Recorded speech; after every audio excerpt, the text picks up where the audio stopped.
Hello and welcome to Veggie Patch Ideas. Today we're going to show you how to set up a very low maintenance vegetable garden. Very easy, and we'll talk you through the bed sizes, what you need to consider and how it's all done. So this allotment is half a plot size and we have a 10 by 15 polytunnel, a shed which is 8 by 6 and a greenhouse which is 6 by 4 with an arrangement of beds with all different sizes. And I'll talk you through the beds just so you can get an idea of what I grow in them. So the idea is just to get the most out of the land, but to have the minimal amount of maintenance available. And it's quite easy. Once you do all the hard work to start with, it's easy to get it looking tidy all year round. Just need those few tweaks with the bed sizes. Now let's start at the side of a polytunnel, and this is on the north face, so this doesn't really see a lot of sun, but we've got our apple tree and our pear tree, and all of the fruit bushes are around the perimeter of this site. These are kept to a low height, it's easy picking, and when it comes time to prune, I will definitely let you know. And it's not too far away. So let's start with the small beds, and these are very small. These are pallet collars and they're easy to set up. You just mulch around the edge and then you're growing into the middle. And for example, I put in these asparagus on the end because it needs little maintenance and I just leave it there. I'll put courgettes in here and it'll fit one or two because they do get big plants. And in this low tunnel, we extend the season with our salad crops early in the year. Anything else you can sort of grow, carrots, absolutely fine, but you can't grow a lot of veg. It's just a starter. Small beds are also great for flowers, and these are my dahlia beds. They are perfect for what I need them for. Cut flowers, easy to manage, really nice. And then moving onto our long beds, and these are just over 1 meter wide, and the reason being is because I can reach in easily and put my hand halfway through the bed. So that means it's very easy to harvest. With these poles, it's very easy to net, and the lengthwise it is around 3 meters long, so we can grow a hell of a lot of vegetable in one bed. And as you can see, we've got 4 of them, and these beds are really the engine room of the plot where I take most of the produce out of it. For example, we have a load of onions on that bed and it'll stay nice and tidy. In terms of maintenance, I'll dig this over 3 or 4 times a year and that's it. It will look after itself. And for overwintering, just a few, maybe 3 wheelbarrows full of horse manure over the top and it's golden.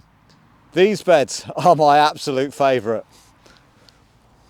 As we move on to the other side of the plot, I have 2 large beds. This one is around 2.8 by 2.4 meters and it's great for those courgettes, zucchinis. They fill out and they'll fill the bed. It's very easy to manure, it's very easy to look after. Around the side we just have wood chip, very low maintenance. And here's one of the larger beds on this side of the allotment, and this one is used solely for big items. Potatoes, a very high potato yield out of this bed, so that can be left for a good few months. And then following on in the season, we have our pumpkins, which again, take a hell of a lot of room. The big bed comes in handy for that. And then we have the massive bed. Now, maintenance on this is really, it's a chore and you need to be spending a lot of time here to constantly dig it over. If you need to overwinter this, again, it's probably one for a green manure, because just by putting a load of barrels of manure in here, it'll take me forever. So it's high maintenance. It's harder to overwinter, but it gives me that great overflow. If I do want to put a load of sweet corn, beans, whatever, I can put it here and it can be my experimental bed. It's hard work, but I'm glad I've got it. And it's massive. Now we have wood chip paths here and they just keep things nice and simple. You just refresh a wood chip every season, and we have a lot over there because this is a communal allotment site. So we just get the wood chip delivered over there and it's just a case of popping it on. It keeps things nice and easy. On the other hand, you may want grass on your vegetable plot. This is slightly more maintenance, and in the summer months you will be mowing it all the time, but it can look as pretty as any vegetable garden does. So a little bit higher maintenance, but it looks good and you can walk on it pretty much all year unless you're in flood zones. So my advice is to take a look at what sort of vegetables you want to grow and plan your beds accordingly. So if you like growing tomatoes, cucumbers and chilies, then clearly it's greenhouse and polytunnel that's going to dominate your plot. But if you've got an idea of what you want to grow, you can then look at the sort of size beds that are going to suit you.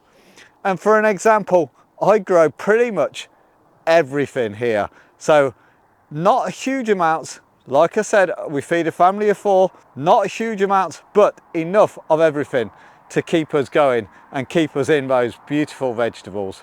Now, my advice from running this site is that we get the newcomers and they are very keen, with good reason. They've probably waited on the list for a very long time, but you can sometimes get overwhelmed when starting a new vegetable plot because you try and do everything at once. Now my advice is just do a little bit at a time, get your foot in the door and then grow as your plants do. So if you are planning a polytunnel, leave a space for it, leave it half a season, see how you're getting on. If you know you can pretty much look after the site maintenance wise, if you have things like couch grass or mare's tail or any weeds that are going to cause you major problems, then deal with those, get into the rhythm and then extend the plot as you grow. And it's exactly what I did here. I started with the beds first, left it a while, and then I went for a polytunnel as soon as I knew I was ready for it. So don't bite off more than you can chew, take your time, and you will have every growing season that follows nice and easy, nice and steady, and you can take it in your stride. Now that you know what sort of size beds do what type of things, it's time to look at allotment or vegetable garden layouts. And there's a simple reason why I laid this allotment out the way I did. And it's going to be on a video I'm going to put around about here. Take a look at it because planning is key.